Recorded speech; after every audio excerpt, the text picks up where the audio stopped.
Here's a film to add to your watch list. The Tide of Balloon is probably the most recognizable film by Bulgarian filmmaker Binka Zhelyazkova. Zhelyazkova worked between the 1950s and the 1980s and was Bulgaria's first fiction female director. She was not only the first Bulgarian woman to direct a feature film, but she was one of the few worldwide that were doing it in the 1950s. The 60s and 70s were an era of playfulness and experimentation in Bulgarian cinema that was not previously seen during the socialist years.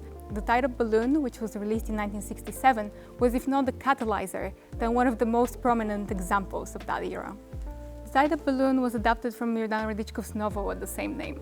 At the time, he was a very celebrated author, and so adapting a piece of his work seemed like a safe bet.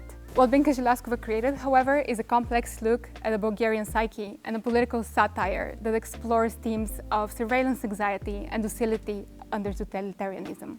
Drawing from Jordan Radichkov's much celebrated style, The Tide of Balloon became Binka Zhelyazkova's first venture into surrealism and magical realism.